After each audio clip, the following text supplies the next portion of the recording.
Hola mis queridos estudiantes de Termodinámica cuarto medio 2020. He preparado este video usando Prezi Video, como pueden ver aquí, para aclarar las dudas que salieron del documento que dejé en Classroom sobre nuestras primeras clases que trataron sobre calor y temperatura como indagación y los conceptos relacionados con escala termométrica, que son las unidades de medida con las que vamos a medir temperatura. Por eso, en primer lugar, vamos a hablar de qué es la temperatura o qué entendemos por temperatura. La temperatura es un indicador de energía cinética.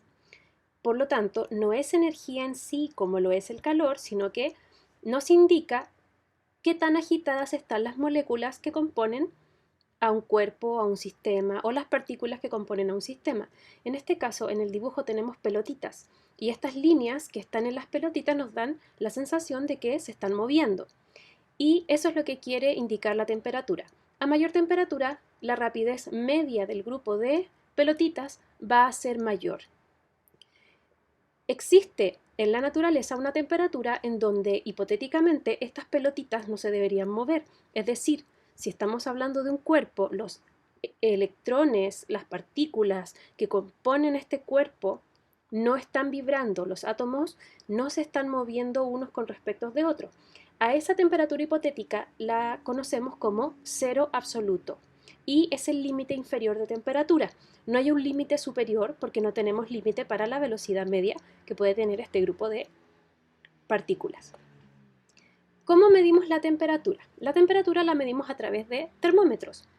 Los termómetros se aprovechan de una propiedad que se modifica debido a que un cuerpo absorbe o cede calor. Al absorber o ceder calor, un cuerpo lo primero que puede hacer es cambiar de temperatura y por lo tanto, cuando tenemos un termómetro y el termómetro está en contacto con el cuerpo que va a medir, hay una transferencia de energía, de calor. ¿Qué otra cosa puede pasar, además de que cambie la temperatura? Puede haber dilatación, es decir, el cuerpo puede cambiar de tamaño, como lo hacen los termómetros de mercurio o los termómetros de alcohol. Estos funcionan por dilatación, es decir, cuando uno coloca el termómetro de mercurio debajo del brazo, el mercurio se empieza a dilatar y empieza a subir. Y esa dilatación es lineal. Por eso los termómetros están graduados igual que las reglas. ¿Ya? También puede haber cambios de estado. Nosotros sabemos que si ponemos el hervidor, el agua se calienta, recibe energía, recibe calor y la temperatura aumenta hasta el punto de ebullición donde empieza a hervir el agua. Y también hay cambios de color, hay cambios de resistencia eléctrica. También puede haber cambios en la frecuencia de onda infrarroja que un cuerpo emite debido a la temperatura que tiene. Y esta propiedad se aprovecha, por ejemplo, en los termómetros que se están utilizando mucho ahora, que son estos termómetros que miden en la frente sin tener que hacer contacto. Y este, por ejemplo, tiene una casita y una persona porque puede medir temperatura ambiente y temperatura corporal. Y no necesito tocarme necesariamente en la frente. Ahí está. Y tengo 36,8 y me sale una carita feliz porque estoy bien.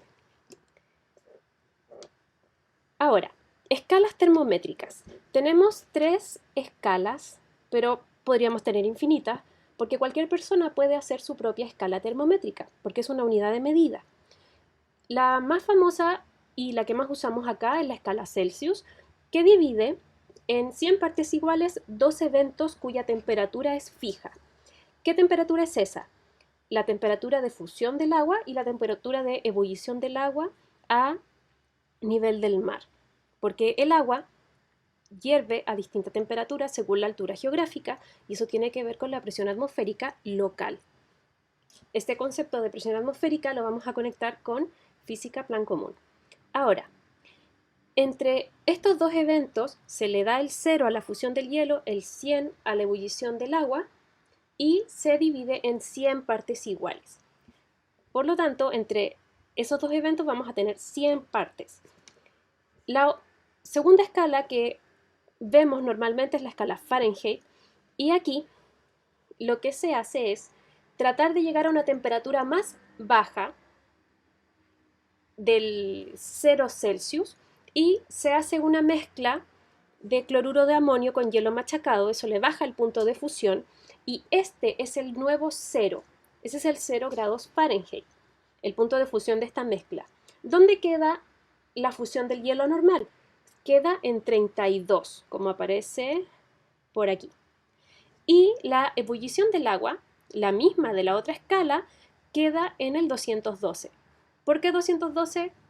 No sé. Si alguien sabe por qué 212, me puede dejar el dato curioso en alguna parte. Entonces, aquí hay una sutileza que fue una de las cosas que preguntaron.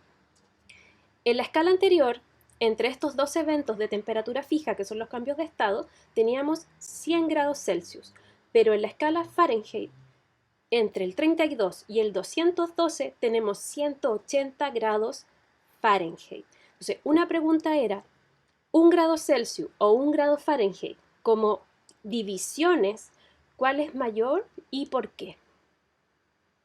Y la respuesta es que 1 grado Celsius como división, como distancia, por así decirlo, entre las rayitas, es mayor en la escala Celsius, porque entre estos dos eventos tengo 100 divisiones y en la escala Fahrenheit tengo 180. Es decir, si lo veo como una regla, en el mismo espacio donde meto 100 divisiones, en la otra escala tengo que meter 180. Por lo tanto, va a ser una escala con grados mucho más juntos entre sí. Y la proporción es 5 novenos. Grados Celsius es a grados Fahrenheit, como 5 es a 9. Ahora, para transformar, de temperaturas específicas, lo que vamos a hacer es ocupar la fórmula que está ahí arriba, que es otra forma de escribir la que aparecía en el video anterior, y no aparece 5 es a 9 solamente, sino que aparece el menos 32, porque el 0 de la escala Celsius corresponde a 32 grados Fahrenheit. Por último, nuestra tercera escala es la escala Kelvin, que se hace en base a la escala Celsius. Ahora, esta escala también se llama escala absoluta porque no tiene valores negativos y se diseña pensando en eso. ¿Se acuerdan que les había dicho que hay una temperatura hipotética en la cual no hay energía cinética? Entonces, esa temperatura hipotética que se conoce como cero absoluto es el 0 Kelvin y corresponde a menos 273,15 grados Celsius aproximadamente. El ser humano se ha acercado muchísimo a través del laboratorio, a través de experimentación, pero no ha podido llegar a esta temperatura en sí, así a valores muy aproximados. Ahora, es la misma escala Celsius, pero corrida a 273 grados. Entre la fusión del hielo normal y la ebullición del agua hay 100 divisiones también. Por eso los intervalos Celsius y los intervalos Kelvin son iguales. No las temperaturas en sí, pero sí la resta de temperaturas. A eso me refiero con intervalos. Y acá tenemos el cuadro comparativo donde estas líneas verticales están marcando el mismo evento. A la izquierda tengo la fusión del hielo y a la derecha tengo la ebullición del agua a nivel del mar. Vamos a ver algunos ejemplos. La temperatura mínima y la máxima de hoy, esto fue cuando hice el video, es 11 grados Celsius la mínima y 25 grados Celsius la máxima. Esto nos da una diferencia o un intervalo de temperatura de 14 grados. Es decir, si yo resto 25 y 11, que fue la temperatura máxima menos la mínima, me da 14 grados. Ahora, ¿cómo convierto correctamente estos intervalos? Si convierto directamente esos 14 grados, que es la resta, utilizando la fórmula que habíamos visto antes, me da 57,2 grados Celsius. Pero si lo que hago es convertir los extremos del intervalo, me da 51,8 grados Fahrenheit, 77 grados Fahrenheit. Y si resto, me da 25,2. Es decir, tengo dos valores para un intervalo. ¿Cuál es el correcto? ¿Son 57,2 grados Fahrenheit de diferencia o 25,2 grados Fahrenheit?